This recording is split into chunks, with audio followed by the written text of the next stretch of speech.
من دعائه عليه السلام لنفسه وأهل ولايته: اللهم صل على محمد وآل محمد يا من لا تنقضي عجائب عظمته.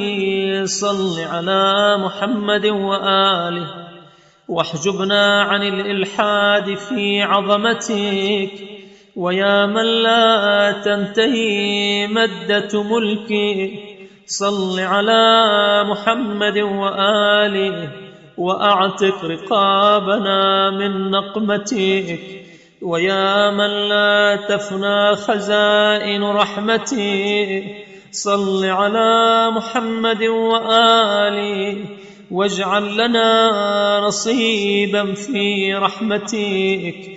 ويا من تنقطع دون رؤيته الأبصار، صل على محمد وآله وأدننا إلى قربك.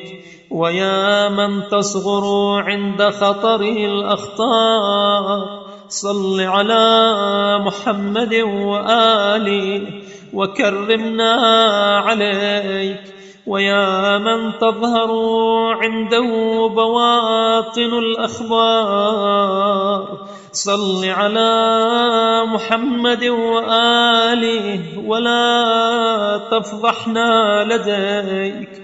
اللهم أغننا عن هبة الوهابين بهبتك، واكفنا وحشة القاطعين بصلتك، حتى لا نرغب إلى أحد مع بذلك ولا نستوحش من أحد مع فضلك.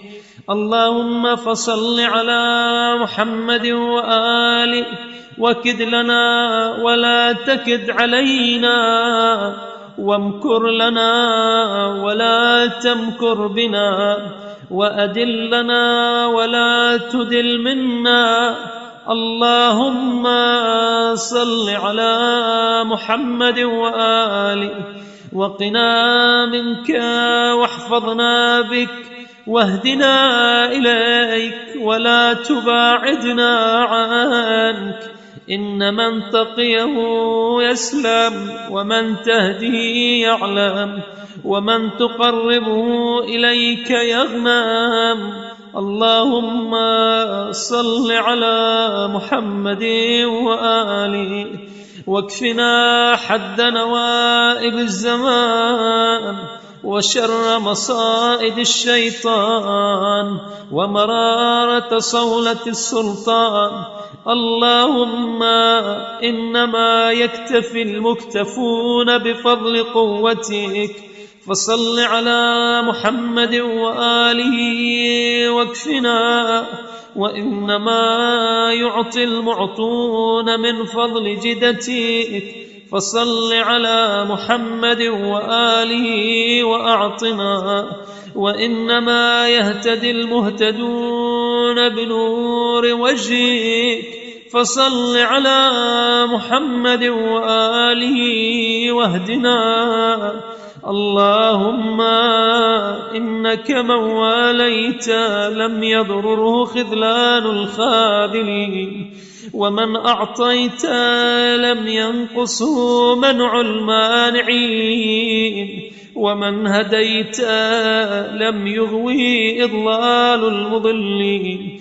فصل على محمد وآله وامنعنا بعزك من عبادك، وأغننا عن غيرك بأرفادك، واسلك بنا سبيل الحق بإرشادك.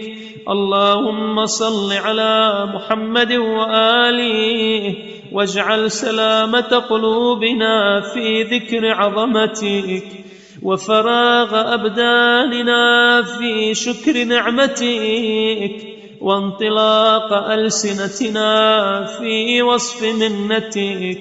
اللهم صل على محمد وآله واجعلنا من دعاتك الداعين إليك، وهداتك الدالين عليك، ومن خاصتك الخاصين لديك يا أرحم الراحمين. وصلى الله على سيدنا محمد وآله الطاهرين.